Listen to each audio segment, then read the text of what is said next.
All praises to the Most High God of Abraham, Isaac, and Jacob. And peace to everyone joining me on this program. This is a Fountain of Israel's Bible Studies program. And as always, it's an honor for me to stand before you on the Lord's holy Sabbath day. And Israel, once again, we are observing one of the Lord's high Sabbaths or annual Sabbaths. And in this one, we're talking about the Feast of Tabernacles. This is one of the big feasts that Israel should be observing, one of the larger ones out of the year. This is one of the ones that really ends it off, and of course we'll do an 8th day lesson just to kind of cap off this Feast of Tabernacles, because that's what the 8th day does.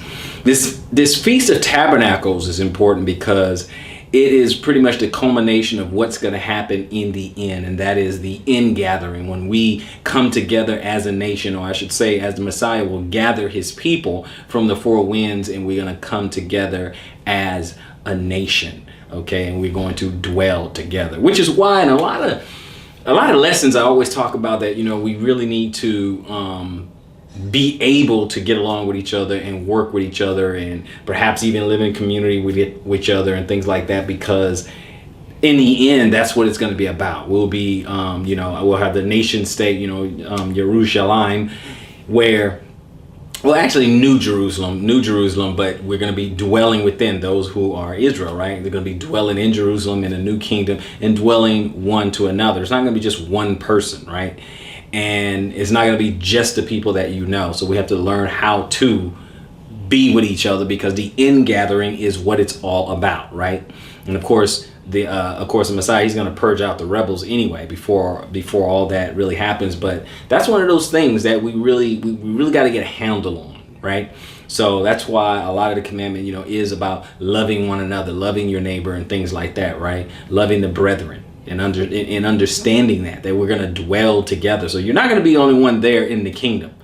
So that's what this particular feast day is pointing to. Is pointing to the fact that, one, the Messiah is going to return, and he's going to dwell with his people, or they're going to dwell with him in the new kingdom, which is why we rehearse the matter now. When I say rehearse the matter, what we should be doing is dwelling in tents. Right? So you dwell in tents for 7 days is what we should be doing. Right? I spent tabernacles with some brethren a couple of years ago, and we slept in tents. So, which is what we're supposed to be doing. Right? We're supposed to be doing dwelling together, which is why community is so important. So with that, let's go ahead and get into the scriptures and look at this whole meaning. We like to unpack and see what all this means. We do, as we do with all of the feast days. We look at Passover and unleavened bread. We look at Pentecost, or the Feast of Weeks. We look at Atonement, Feast of Trumpets. And look, now we're here at Tabernacles, right? So we're going to take a look at that. So with that, let's go ahead and go to Leviticus 23. Leviticus 23. We're going to look at the Feast of Tabernacles, which is also called the Feast of Ingathering, where we dwell together, right? So Leviticus 23, I'm going to start at verse 1. I'm just read the first 2, and then we'll skip down. Okay. So, verse 1. And the Lord spake unto Moses, saying, Speak unto the children of Israel, and say unto them concerning the feast of the Lord, which ye shall proclaim to be holy convocations, even these are my feasts. Now, if I skip down to verse 4, it says, These are the feasts of the Lord, even holy convocations, which ye shall proclaim in their seasons, when it is time, right? Not just any time you feel like doing it, when it is time. And then we're going to go ahead and skip down to verse 33. And the Lord spake unto Moses, saying, Speak unto the children of Israel, saying, The 15th day of this 7th month shall be the Feast of Tabernacles for 7 days unto the Lord. Now, the Feast of Tabernacles is 7 days. Remember that. Unto the Lord. And on the first day shall be a holy convocation, or an assembly, or a gathering, and ye shall do no servile work therein. 7 days you shall offer an offering made by fire unto the Lord. And on the 8th day shall be a holy convocation unto you. And you shall offer an offering made by fire unto the Lord. It is a solemn assembly and ye shall do no servile work therein. So you shouldn't do any work for money. So those asking questions about the feast and how do we observe and all this, okay, with the Feast of Tabernacles, you dwell in tents or booths, right? Today would be like a tent, right? So today you would dwell in tents. So you're at home by yourself, you have a tent, sleep in your backyard in a tent, okay? Grab yourself a tent, sleep in the backyard in your tent. And that doesn't mean you can't do things in your home. You can do things or whatever. When it's time to sleep, go to bed at night, sleep in a tent. Even better, some brethren, assembly, a camp or something like that. Somebody has some land where you can all gather in tents and dwell together, because the point is to gather together. It is in gathering, right? The point is for us to gather together, right? And dwell with one another. You're rehearsing the matter. We're rehearsing the kingdom, people. Okay, it's a feast, and in the feast days we rejoice and we celebrate and we praise Yah, and we love one another, and we hug some necks, shake some hands, and just have a great time, and we gather together. Okay, but at night you sleep in a tent. So if someone has land or something like that, and you can go and sleep on the land together in tents, okay, then you do that, right? Obviously, there's some communities out there, and they do it. They get out in the open field and they set up their tents and they sleep in tents. So, with that, let's go to Deuteronomy 16. Deuteronomy 16. Now, of course, you're gonna have some naysayers out there. Let me be the first one to say, you're gonna have naysayers out there to say, "Oh, don't do that. We're not in New Jerusalem," and all that other stuff. Okay, I know those people out there exist, right? But for those of you who actually want to do more for the Lord, then this is what we're gonna do. Okay, this is what we're gonna do, because obviously they were enacting these feast days before they ever even got into the land of Jerusalem. But that's neither here or there. We're here to explain what the Feast of Tabernacles is. So Deuteronomy 16, and I'm going to start at verse 16. And it reads, 3 times in a year shall all thy males appear before the Lord thy God in the place which he shall choose. Okay? In the place which he shall choose. Remember, they're not in Jerusalem just yet. Okay? In the Feast of Unleavened Bread, and in the Feast of Weeks, and in the Feast of Tabernacles, and they shall not appear before the Lord empty. So now, when you go to this land, okay, don't go empty, okay? See what is needed, okay? Bring some food and provisions. Obviously, bring provisions for you and your family, and then bring, extra provisions to help for other people, right? It's almost like potluck, so everybody is pitching in so everyone can eat, right? Okay, so everyone it's almost like potluck, right? But check with whoever's organizing it, check with them, see what is needed so that everything is done in order, right? So we just want to keep that in mind. But it says there, 3 times in a year shall all the males, okay, talking about addressing the men, the heads of the household, addressing that, shall the males appear before the Lord thy God in the place which he shall choose. Okay, again, Deuteronomy, we're not in Jerusalem yet, right? In the Feast of Unleavened Bread, and in the Feast of Weeks, and in the Feast of Tabernacles. Those 3 times you're going to appear before the Lord. And they shall not appear before the Lord empty. Okay, every man shall give as he is able, according to the blessing of the Lord thy God, which he has given thee. Okay, so according to what you are able. So this is what we're supposed to do. This is Torah. Okay, these are the things that we're supposed to do. Okay, so the man and his household basically going to appear before the Lord. He won't do it empty. He won't appear empty. So whatever your increase is, you want to contribute so that this feast can go off without a hitch, right? You want to do what you can to get that done. Let's go on over to Exodus 23, okay?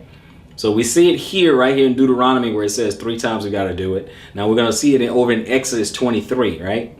And we're going to start at verse 14. Now we already know it's unleavened bread and Feast of Weeks or Pentecost and Tabernacles, right? Now let's look at this. Exodus 23, starting at 14. 14 says, 3 times thou shalt keep a feast unto me in the year. Thou shalt keep the feast of unleavened bread.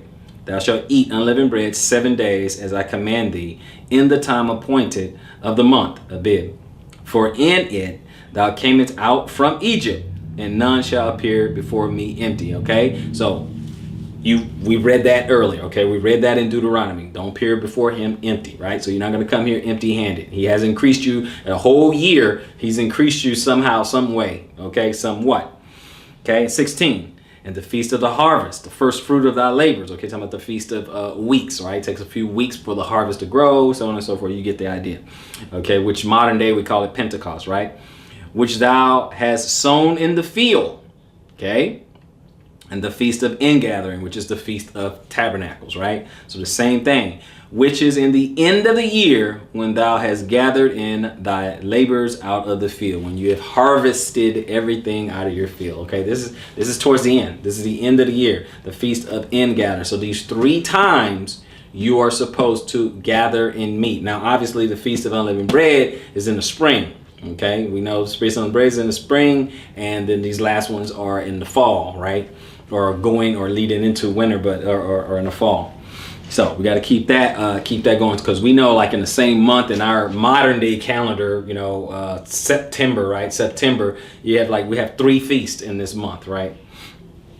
So we're gonna go ahead and continue, and we're gonna look at real quick. We just want to look at, you know, the year of liberty, right? So where you're freed from everything, when everything is forgiven, your debts are forgiven, and everything, the slate is wiped clean, right? Okay, talking about like in the natural, right? Of course, it symbolizes something bigger, but we're going to look at it here in the natural.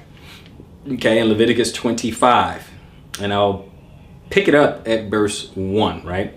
Leviticus 25 and verse 1.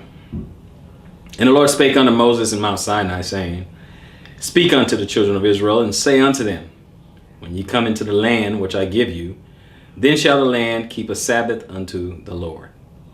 6 years thou shalt sow thy field, and 6 years thou shalt prune thy vineyards, and gather in the fruit thereof.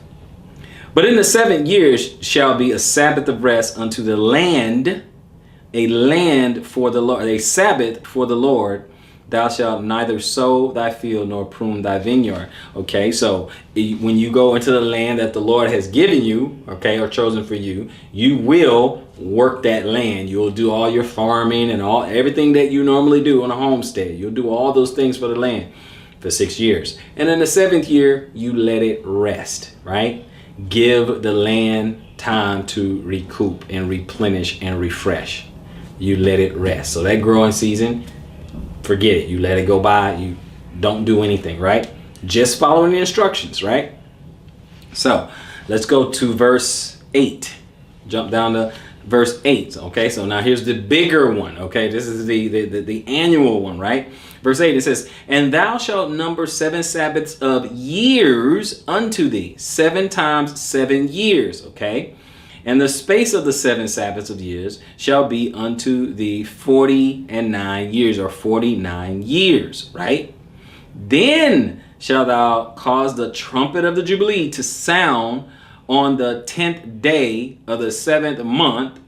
Okay, so you see how now you're seeing how these holy days come together, right? The trumpet, feast of trumpets, trumpet to sounds on the 10th day of the 7th month.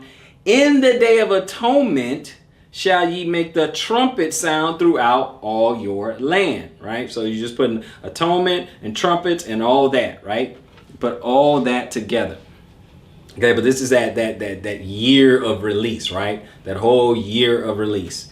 Okay, so now we're going to go ahead and go to the New Testament, where we start seeing where things begin to unfold. Things start to just, you know, I like how the Most High is working according to his time clock. Okay, he uses signs and seasons and months and days and years, and everything is working according to his time clock and according to his calendar. Obviously, we know that we're on this Greco-Roman calendar, and that is not how he operated. Okay, he did not operate on that calendar. He operated on the Hebrew calendar.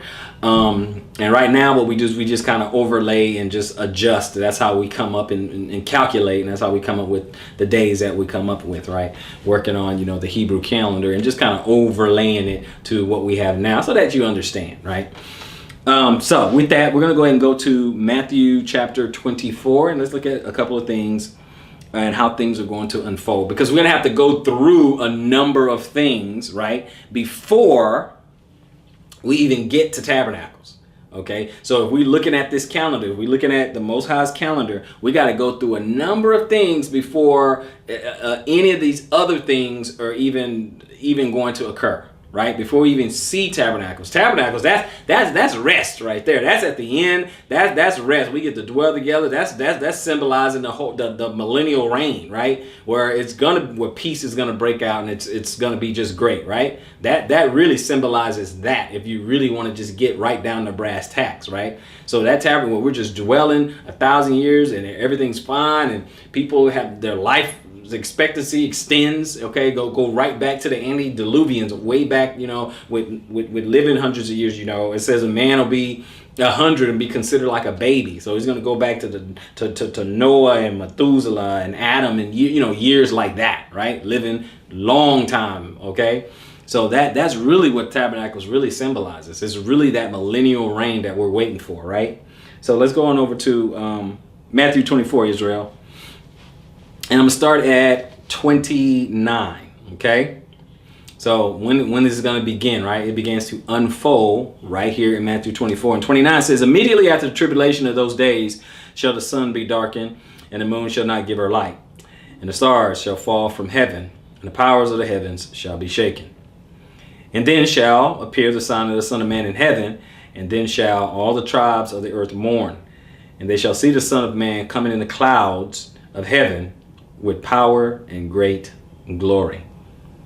And he shall send his angels with a great sound of a trumpet, and they shall gather together his elect from the four winds, from one end of heaven to the other. So now we already know we're going to be gathered, right? So we know he's going to come and get you out of the north country and out of the south country and from the four corners of the world. And then, like it says, from one end of heaven to the other. So basically all over the world, right? He's going to gather all these people all over the world. Where he is, there we're going to be, right? Okay, so that's the thing we have to understand. Now, this is just when it's starting to unfold. It's going to start to unfold, right? Okay, hasn't all happened yet. Hasn't all completely unfolded just yet, but it's starting to unfold.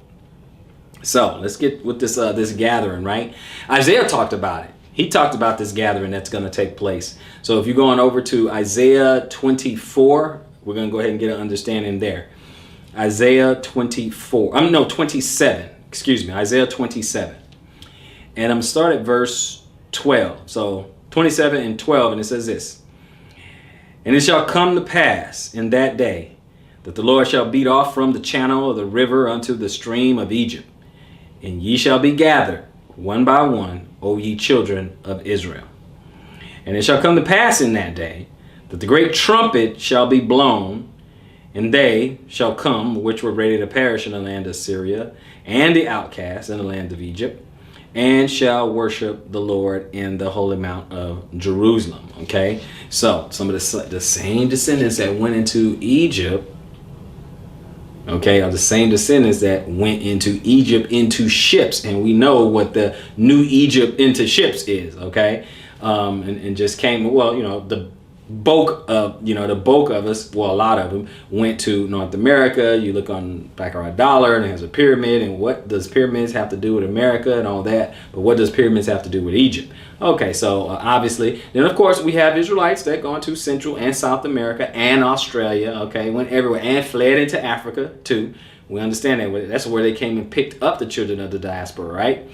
So they were scattered to the four winds. Okay, obviously, look at the Color and the Curses on this channel, the Color and Curses video, Black History Month, and all that. And I go into way more details than I can right now. But that is what happened to them. They were scattered to the four winds, and again, they're going to be regathered. It says, I'm going to get you. I'm going to get you. Go back to Deuteronomy 30. Says, where I scattered you, I will gather you. Okay, so let's just keep that in mind. So they will be gathering, okay, gathered. And he says in 13, he says, and it shall come to pass in that day that the great trumpet shall be blown, and they shall come which were ready to perish in the land of Assyria, and the outcasts in the land of Egypt, and shall worship the Lord in the holy mount at Jerusalem. So we got a geographical location when it's going to happen. We're going to get gathered, and we're going to worship the Lord, okay, in Jerusalem. So how will we be gathered? The Bible speaks of how we're going to be gathered. So we're going to look at that as well, which is in 1 Thessalonians chapter 4. Okay. 1 Thessalonians chapter 4. And I'm going to start at 14. And 14 says, "For if we believe that Jesus died and rose again, even so them also which slept in Jesus will God bring with him. For this we say unto you by the word of the Lord, that we which are alive and remain unto the coming of the Lord shall not prevent them which are asleep. For the Lord himself shall descend from heaven with a shout, with the voice of the archangel, and with the trump of God, and the dead in Christ shall rise first. Then we which are alive and remain shall be caught up together with them in the clouds to meet the Lord in the air, and so shall we ever be with the Lord." Okay, so now we know that we're going to be with him, but we got to look at other scriptures to see what that looks like. What does it mean he's going to be with him? Okay, and where is he going to be? So it's important to know where is he going to be. And as you guys already know, we're going to go to Zechariah, right? Because it already says where he's going to be. He's going to come back. And where is he going to be? It says he's going to come back, and it says he's going to go somewhere, right? We already hear different geographical locations. Where do you think we're going to be gathering? Okay, where do you think we're going to be gathered? Where are you going to think when you escape to the wilderness and then and be there and have a place of safety and all that, and then head where? To Jerusalem. So where's he going to be? Okay, so let's go to Zechariah 14. Let's see where he's going to be. Okay. "Behold, the day of the Lord cometh." Okay, so it's not here yet. He didn't come back yet, right? "And thy spoil shall be divided in the midst of thee. For I will gather all nations against Jerusalem to battle." Okay, so now it's time for war. He's coming back, right? "And the city shall be taken, and the houses rifled, and the women ravished, and half the city shall go forth into captivity, and the residue of the people shall not be cut off from the city." Okay, talking about his people, right? "Then shall the Lord go forth and fight against those nations as when he fought in the day of battle," right? Because Israel, he's cutting those people off, but I'm talking about his people. He's not cutting out. He's going to gather them is what I meant. Now, where is he going to be in verse 4? And it says, "And his feet shall stand in that day upon the Mount of Olives, which is before Jerusalem on the east, and the Mount of Olives shall cleave in the midst thereof toward the east and toward the west, and there shall be a very great valley, and half the mountain shall remove toward the north, and half it toward the south." Now, this is not a metaphor, right? Because you don't have to go in that great detail, right? And when the prophet, in this case Zechariah, when they're talking about this, or when Isaiah's talking about that, and we're given geographical locations, they're talking in terms that other Israelites will understand. Okay, it's going to be readily identified. Oh, the Mount of Olives. Okay, yeah, we know where that is. Oh, yeah, Jerusalem. Okay, yeah, see, that's what I'm saying. So when you get these geographical locations, okay, for the most part, that's what they mean. For the most part, okay, that's what they mean. They had a concrete way of understanding things, right? Everyone keeps going into a more of an existential type of slant on things when they don't quite understand. But on his return, his feet shall stand on the Mount of Olives means his feet shall stand on the Mount of Olives. Okay, so we're just going to go with what it says there, right? In verse 5, and it says, "And ye shall flee to the valley of the mountains, for the valley of the mountains shall reach unto Azul. Yea, ye shall flee, like as ye fled from before the earthquake in the days of Uzziah king of Judah. And the Lord my God shall come, and all his saints with them." He said, and wherever he is, we will be. "And the Lord my God shall come, and all his saints with him." You see the difference. So wherever he's going to be, that's where the saints are going to be. Okay. Now let's look at it in 6. We're going to look at it a little bit more.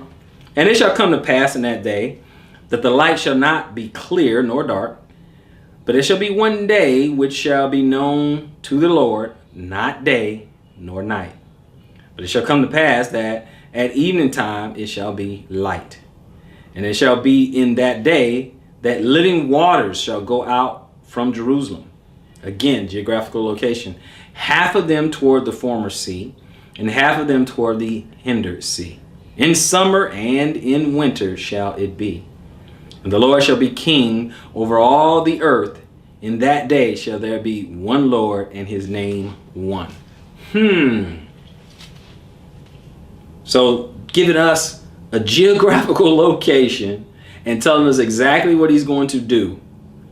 He's going to gather him, and his saints are going to be with him. See, that's what this ingathering is all about. Okay, he's coming. He's going to do some house cleaning. He's going to wreck shop, and he's going to turn over you. You thought just turning over tables in the temple was something. No. What he's going to do now is 1,000,000 times more. And set everybody in the land they're supposed to be in. You don't have to worry about a land war. You don't have to worry about war and people fighting over who belongs where. Not in that day, you're not going to have to worry about that, because all that's going to be set straight. Because he set the boundaries there of according to the tribes of Israel. Okay? And it's not about race. This is about what thus says the Lord. That's it. That's all we care about here. It's just, what does the book say? That's it, right? So he's going to gather his people. Okay, this is what he wants to do. He's going to gather his people. He's going to place his people in their land. Okay? But he's going to have to do a little bit of house cleaning first. Okay? So let's go on over to Revelation 15. We're going to go to Revelation 15. Okay? We'll go to Revelation 15, and I'm going to start at verse 1. And it reads, "And I saw another sign in heaven, great and marvelous, 7 angels, having the 7 last plagues. For in them is filled up the wrath of God. And I saw, as it were, a sea of glass mingled with fire in them that had gotten the victory over the beast, and over his image, and over his mark, and over the number of his name. And stand on a sea of glass, having the harps of God." So those who did not accept the mark of the beast, who did not worship his image, did not go with the status quo, those who were set apart, those who walked in righteousness, who walked in their robes and kept them white and kept them clean. Okay? Those who were obedient to the Most High. Those who had a repentant heart, those people will be spared. Verse 7. "And they sing the song of Moses, the servant of God, and the song of the Lamb, saying, Great and marvelous are thy works, Lord God Almighty. Just and true are thy ways, thou King of saints, King of saints. Who shall not fear thee, O Lord, and glorify thy name? For thou only art holy. For all nations shall come and worship before thee, for thy judgments are made manifest." He is going to run the show, and those who don't agree will perish. They will have a problem. Because he's going to gather his people together. It's just like when you're talking about, the wheat and the tares. Okay, when you talk about, but they're going to grow up together for a little while until it's time for the harvest. And then that, you don't want to be snatched up that day. That you don't want to be what people were saying, raptured off and all. You don't want that, because they're going to be gathered up according to the parable. They're going to be gathered up and thrown into the fire. Okay? But when he does that, again, more house cleaning. He's going to take these tares out. Okay, when he shows up, these are the things that he's doing. He's going to show up, gather all the nations for battle. And we know how that's going to go, right? He's going to be snatching people. We know how that's going to go. And he's going to gather his people together and usher them from all over the world, and start gathering them and funneling them towards Jerusalem. Now, what's that going to look like? I don't know. Okay, I don't know. I just know what the end result's going to be according to scriptures. Okay, so let's just keep that in mind. It said, "For all nations shall come and worship before thee." All nations. Okay. "For thy judgments are made manifest." Okay, his judgments, his righteousness, his judgment. He look at what he got right before us. Okay, we have this book, we have this Bible right in front of us, and he's going to judge us according to that. Okay, and so anybody who gets it means the judgment, or That's how it is. Unrepentant, depart from me, ye workers of iniquity. I never knew you. I mean, that's the treatment that's going to happen. Okay? So, my advice, don't be a worker of iniquity. Okay? So, Zechariah, he's going to have it his way. He is the King of Kings. He's the King of Saints, Lord of Lords, right? So, let's look at this. Zechariah 14. So, Zechariah 14, I'm going to start at 11. In Israel, it says, and men shall dwell in it, and there shall be no more utter destruction, but Jerusalem shall be safely inhabited. Are we understanding this? Okay, are we getting this? This is Zechariah 14. But Jerusalem shall be safely inhabited. And this shall be the plague wherewith the Lord will smite all the people that have fought against Jerusalem. Their flesh shall consume away while they stand upon their feet. And their eyes shall consume away in their holes, and their tongue shall consume away in their mouths. Okay, those who fought against Jerusalem. Okay, my advice to you, don't fight against Jerusalem. Okay, and in verse 13, and it shall come to pass in that day that a great tumult from the Lord shall be among them. And they shall lay hold every one on the hand of his neighbor, and his hand shall rise up against the hand of his neighbor. In Judah also shall fight at Jerusalem, okay? And the wealth of all the heathen round about shall be gathered together, gold and silver and apparel in great abundance. All these other nations, okay? Judah, the Jews, Israelites are going to fight on behalf of Jerusalem. And all the other nations, the wealth of the heathen, those who are non-Israelite, will be gathered up. All their gold, the silver, the apparel in great abundance. In 15. And so shall be the plague of the horse and of the mule and the camel and of the ass and of all the beasts that shall be in these tents as this plague. Okay, all that is going to happen, right? All their wealth and substance, right? We know what that is. 16.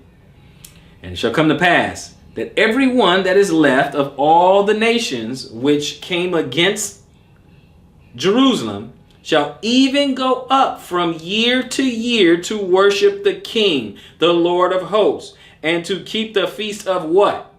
Tabernacles. So when he returns, we're going to keep the feast of Tabernacles. And anybody who he spares, okay, of the other nations, anyone that he spares, they get a chance to say, okay, all right, you coming up to worship the King and give him honor. We're going to keep the Feast of Tabernacles. Okay? Dwelling in boots and everything. Now, we're going to continue. Watch this. And it shall be that whoso will not come up of all the families of the earth unto Jerusalem to worship the King, the Lord of hosts, even upon them shall be no rain, which be no food. There will be no GMO labs out there. If he says you're not going to eat, you're not going to eat. It's that simple in that day. Because we already know about all the death and destruction and the plagues and all this other stuff. This is after the fact, okay? Okay, and then 18. And if the family of Egypt go not up and come not, that have no rain, there shall be the plague, wherewith the Lord will smite the heathen that come not up to keep the feast of Tabernacle. So one way or the other, you're going to, he'll warn you, won't be no rain, meaning no food to grow, you won't have anything to eat, right? Okay, there'll be no rain. Then you'll be smite with a plague. Then if that doesn't work, then he'll get rid of you. Because you have to come and you have to observe the Feast of Tabernacles. This is what he's saying. In that day, you got to come and you observe it. Okay? Your choice is you can observe it or you suffer, right? Because he spared you. He spared these, he spared these other people who he could have just wiped out. Because millions upon millions upon millions he's already going to wipe out in that day. But a few he'll spare, right? Because what? The heathen, they're going to give their sons and their daughters and all of them are going to help to rebuild, Jerusalem. Okay, because first Israel was the tail, right? And the other nations were the head. And Israel built a lot of these countries, right? But to build the kingdom, and I'm not talking about New Jerusalem. I'm not talking about the Jerusalem that's going to descend down from heaven. I'm talking about the other stuff, all right? The other stuff. Yeah, the other nation is going to help build that. Okay? So, I'm just explaining what Feast of Tabernacles is and what all this means, right? So, personal feelings, you're going to have to check that at the door and take that up with the Bible. It still says, regardless of how you feel, this is what it says. Okay? Regardless of how you feel, right? So let's go to Leviticus 25. Leviticus 25 and 10. Okay? And I'm just reading one verse. Verse 10, it says, and ye shall hallow the 50th year and proclaim liberty throughout all the land unto all the inhabitants thereof. And it shall be a jubilee unto you, and ye shall return every man unto his possession, and ye shall return every man unto his family. Time of freedom, time of being free. Release all your debts and your burdens and everything. And every man, you go back, if you're an indentured servant, you go back to your home, go back to your family, everything, right? Because a lot of time an indentured servant, he can be serving in his master's house. He can get a wife, child, and all that other stuff or whatever, but it's still technically owned by the master. Okay? That's the master's increase, right? But now everything is returned. Everything is forgiven. All debts are forgiven. Everything, okay? Paid in full, basically, in a year of Jubilee, in a year of release. Leviticus 23. Okay. Leviticus 23. And I'm going to start at, 39. Leviticus 23 and 39, which reads, also, in the 15th day of the 7th month, when you shall gather in the fruit of the land, you shall keep the feast unto the Lord 7 days. And on the first day shall be a Sabbath. And on the 8th day shall be a Sabbath.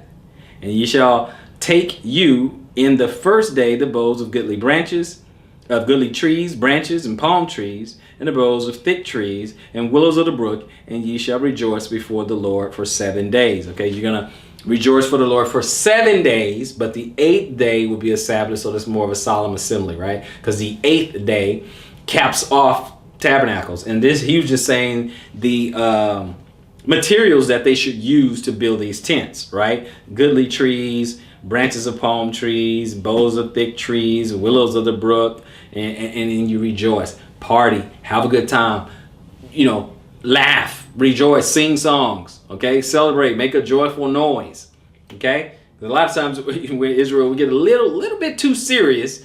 To everything there's a season. There's a time to rejoice. And then there's a time to be sober-minded and be very, very serious about what thus says the Lord, right? But when he says to rejoice, then it's okay to rejoice, okay? So, keeping that in mind, let's go on over to Nehemiah 8, okay? Nehemiah 8. We're going to take a look at that and work our way through, okay? Nehemiah 8, and if we start over in verse 14, and he says, and they found written in the law, which the Lord had commanded by Moses, that the children of Israel should dwell in booths in the feast of the 7th month. So we're talking about the Feast of Tabernacles, dwelling in booths, right? And that they should publish and proclaim in all their cities and in Jerusalem, saying, go forth unto the mount and fetch olive branches and pine branches and myrtle branches and palm branches and branches of thick trees to make booths, as it is written, right? So they go in and talk about all the materials that they should use, right? Because at first you're talking about goodly trees and branches of palm trees and boughs of thick trees. And let's see, that's not very specific, right? So it's just saying, get trees that are fit for what we're going to do, what we're going to make. So you do that, and they're going to celebrate that for 7 days, as it is written. And in verse 16, so the people went forth and brought them and made themselves booths. Today would be modern day tents, right? Everyone upon the roof of his house, and in their courts, and in the courts of the house of God, and in the streets of the water gate, and in the streets of the gate of Ephraim. Okay, so Some people, like I said, when I say you could do one, in the backyard. Now, is that the right way? Is that just the proper way? Is that, I'm saying if you are just by yourself, you have no assembly, you're not with anybody, and you want to just get it into practice. Okay. Now, in the meantime, you should be looking where you can gather. Okay. It doesn't have to be a bunch of people. You, couple of neighbors, anyone else who believes like you. I understand if you're by yourself. I get it. Okay. I get it. But we are working towards gathering together. Everyone who's listening, don't let them judge you, because everyone who's listening, there was a time where they didn't do it right. There was a time where they didn't do the tabernacles, quite right. But you are just trying to head in the direction of getting it right. So I'm going to encourage you to try to find an assembly. I'm going to encourage you to try to find a community that will allow it. I'm going to encourage you to try to do that so you can try to get it as close as possible, right? Versus being by yourself, because the point isn't just sleeping in a tent. It's also gathering together. It's a two-part thing: gathering together, sleeping in a tent, rejoice and celebrate with the Most High 7 days. Right. So those are all the elements there. Okay. So in 17, and all the congregation of them that were come again out of the captivity made booths, and sat under the booths. For since the days of Jeshua the son of Nun, unto that day had not the children of Israel done so. And there was very great gladness. Because for a while, because they were in captivity, and for a while they were not doing it. Okay, just like us. We were not doing it. Okay? So when we figure it out, say, oh man, we should be dwelling in booths. Okay, once you figure it out, then we should be dwelling in booths, right? And they sat on the booth, and they said it was very great gladness. In 18, also day by day, from the first day unto the last day, he read in the book of the law of God, and they kept the feast 7 days. And on the 8th day was a solemn assembly according unto the manner. Okay, again, keeping it 7 days, your feasts, sleeping booths, and all that. 7 days, gather together. 8th day, solemn assembly. Okay, the 8th day, right? And I have an 8th day lesson too, really symbolizing eternity. And then this whole thing starts all over again, looking towards the spring after we go into and come out of the dead season, right? The dead of winter, right? So again, in Nehemiah, they went for a while. They were in captivity. They didn't do it before. And then Nehemiah read into the book of the law, and he said, hey, Israel, we need to do this. And they jumped on it, and they said, we need to do it. Okay, and they complied, right? So let's go on over to the New Testament. Let's go to 2 Peter chapter 1. Okay, because now we're going to talk about another tabernacle, which is us, right? Okay, 2 Peter chapter 1. I'm starting at verse 13, which reads, yea, I think it meet, as long as I am in this tabernacle, to stir you up by putting you in remembrance, knowing that shortly I must put off this my tabernacle, even as our Lord Jesus Christ has showed me. Moreover, I will endeavor that ye may be able after my decease to have these things always in remembrance, right? And so I want you to have these things in remembrance. Just like Nehemiah broke open the book of the law and say, look, this is what they were doing, then we need to do it. I want to put this in remembrance to you. I want to put it on your heart. Okay, that you want to do the things that is pleasing to the Lord, right? So let's get you going there. Now he's talking about his earthly tabernacles. The New Testament talks about that too, your earthly tabernacle. So let's go to 2 Corinthians, right? So we're going to go to 2 Corinthians, and I'm going to go to chapter 5 and pick it up at 1. So with that, for we know that if our earthly house of this tabernacle were dissolved, we have a building of God, and a house not made with hands, eternal in the heavens. Talking about the new body, our new tabernacle. For in this we groan, earnestly desiring to be clothed upon with our house which is from heaven. If so be that being clothed we shall not be found naked. For we that are in the tabernacle do groan, being burdened, not for that we would be unclothed, but clothed upon, that mortality might be swallowed up of life. So that's really everything that was just said there really means, it's really drilled down right there. So when we put off this body, this corruptible body, this body that can dissolve, this body that can decay, this body that can experience entropy, we want to take that off or put that away and inherit our new immortal body, the brand new body, which is from heaven, right? Which is in heaven, which is from heaven, I should say.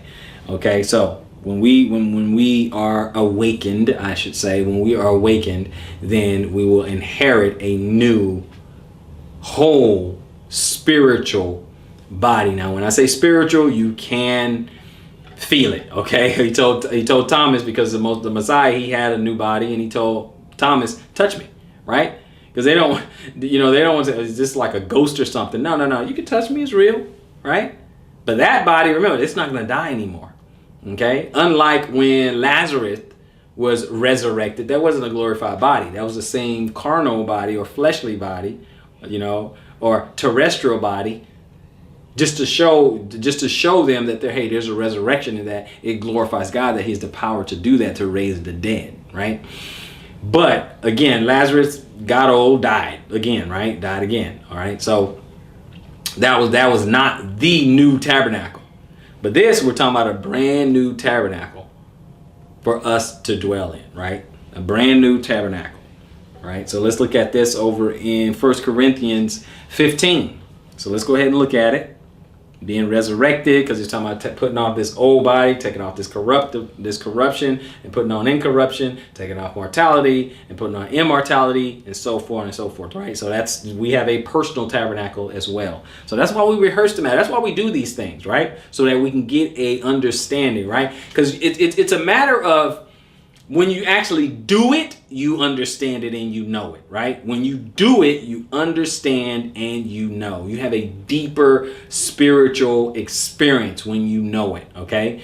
Dwelling in boots and living out Torah, okay? When you actually live it, then you know it. Because there's an old saying that says, to know and not to do is not yet to know. Do you really know if you don't do it? Do you really know if you don't do it? Right? First-hand knowledge, right? If you don't do it.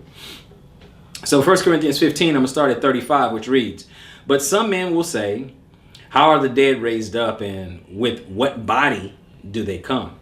Thou fool, that which thou sowest is not quickened except it die." Okay, it's not going to be made alive unless it dies. "And that which thou sowest not that body that shall be, but bear grain. It may chance of wheat or of some other grain. But God giveth it a body as it hath pleased Him, and to every seed his own body. All flesh is not the same flesh, but there is one kind of flesh of men, and another flesh of beasts, another of fishes, and another of birds. There are also celestial bodies and bodies terrestrial, but the glory of the celestial one and the glory of the terrestrial is another. There is one glory of the sun, and another glory of the moon, and another glory of the stars, for one star different from another star in glory. So also is the resurrection of the dead. It is sown in corruption, it is raised in incorruption. It is sown in dishonor, it is raised in glory. It is sown in weakness, it is raised in power. It is sown a natural body, it is raised a spiritual body. There is a natural body and there is a spiritual body. Now let's jump down to verse 47.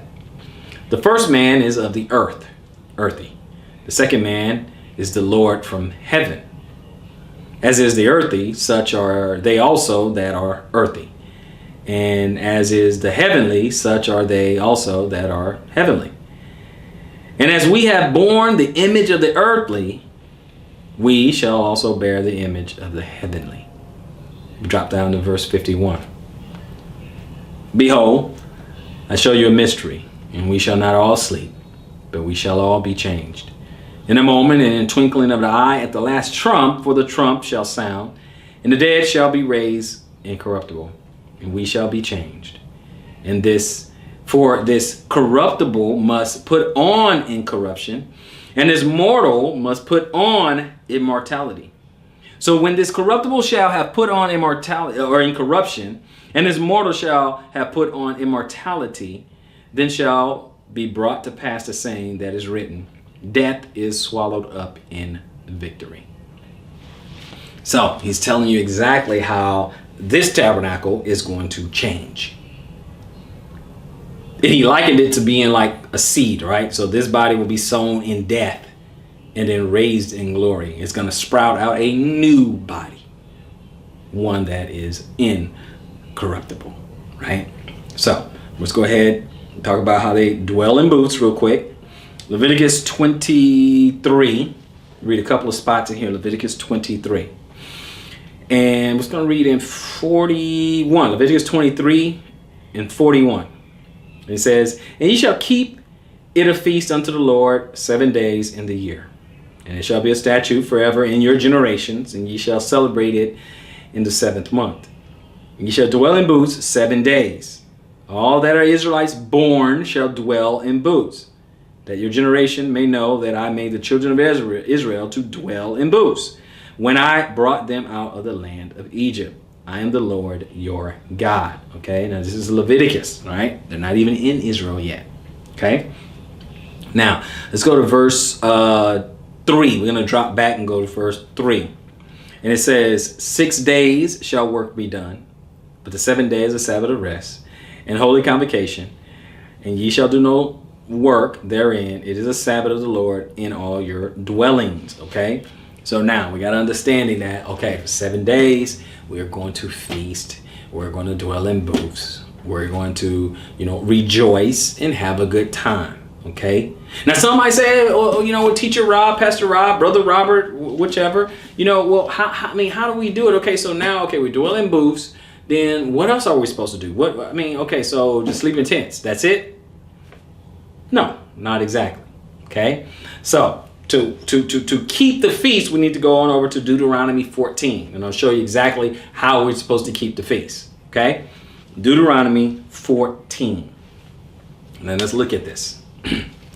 Now, let's break it down. Deuteronomy 14, we'll start at 22. And it says, thou shalt truly tithe all the increase of thy seed, that the field bring it forth year by year. Okay, so this is how you don't come before him empty. And thou shalt eat before the Lord thy God. So now you're feasting. You're going to eat before the Lord thy God in the place which he shall choose to place his name there. So wherever he places his name. And he says, when 2 or more are gathered in my name, there I am in the midst. Okay, so you're gonna have some people. They're gonna have they're in camps, and they're on lands, and they're communities and things like that. And if it is the gathering of the saints, then the Lord shows up. Okay.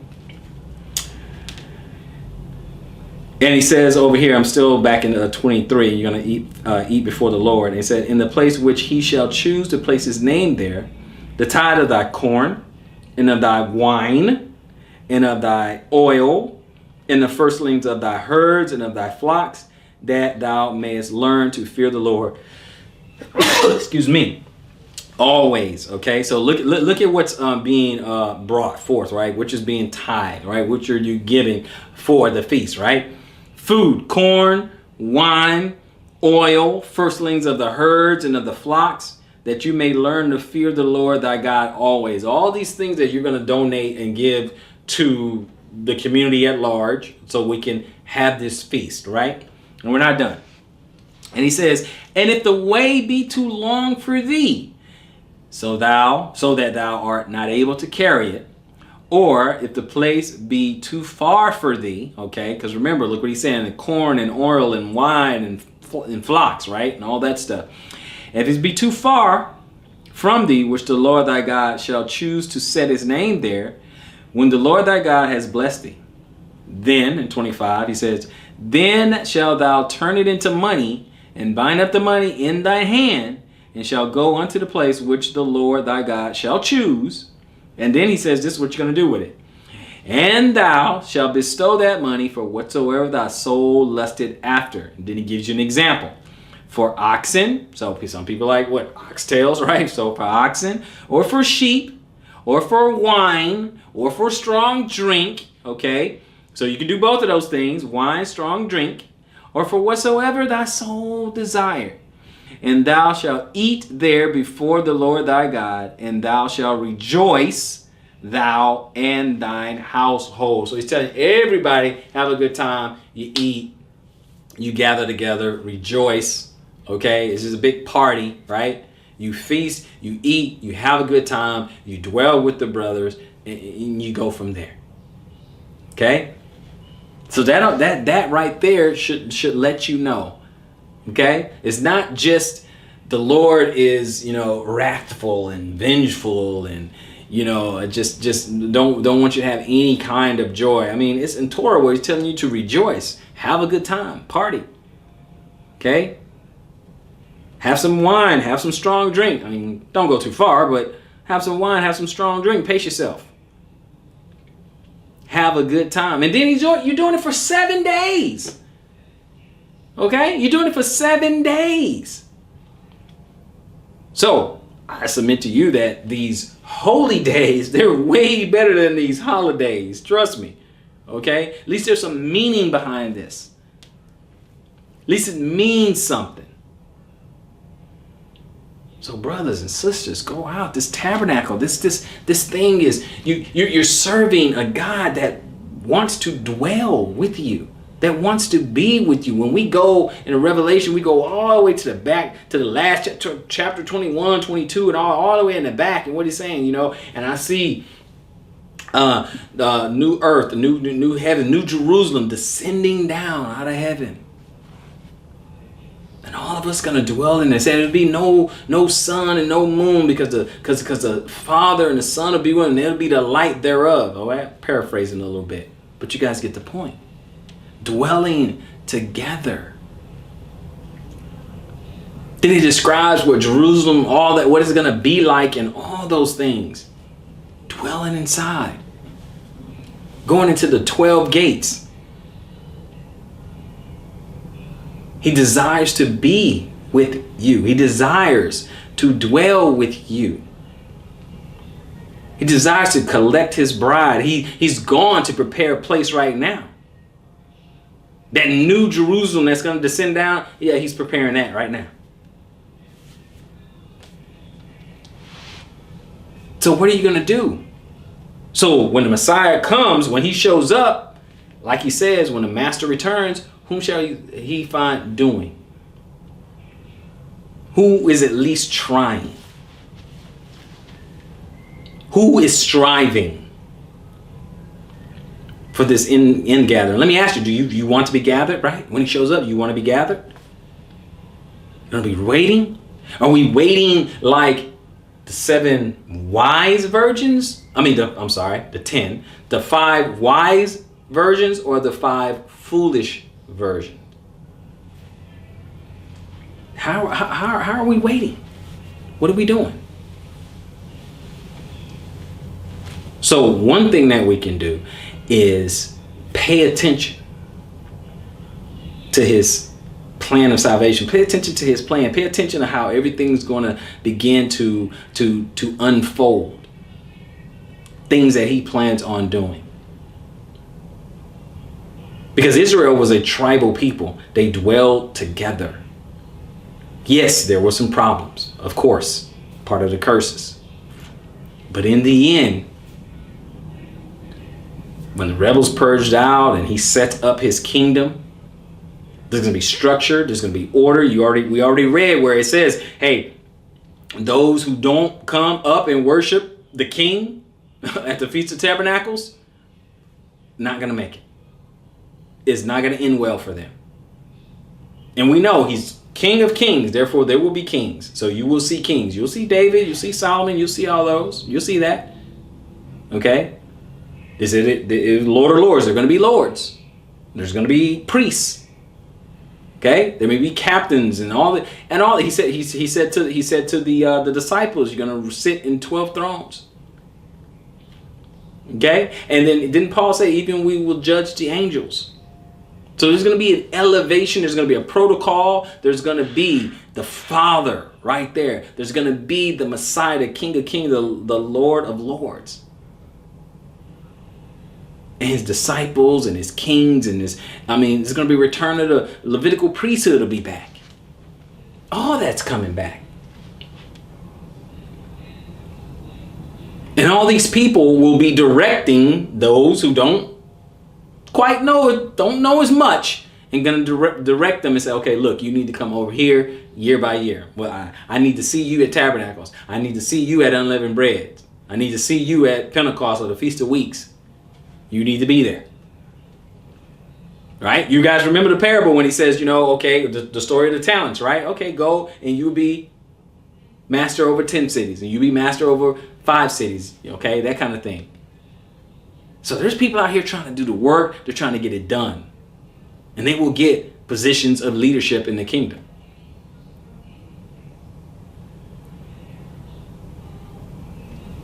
And if we are supposed to eventually be the head, not the tail, you can be the head of something and someone, right? But we got to get in line. We got to get, we have got to dig deep, get into this and understand what the scriptures are trying to tell us. That's what we have to do. We can't just to do. We have to do. It's one thing to have a feeling, one thing to have an epiphany and all that, but at some point we have to do.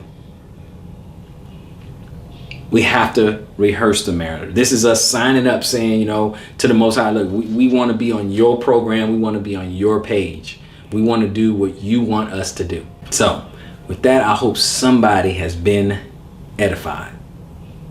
But until the next lesson, search the scriptures and prove all things. Shalom, Israel. I'll see you guys on the next one.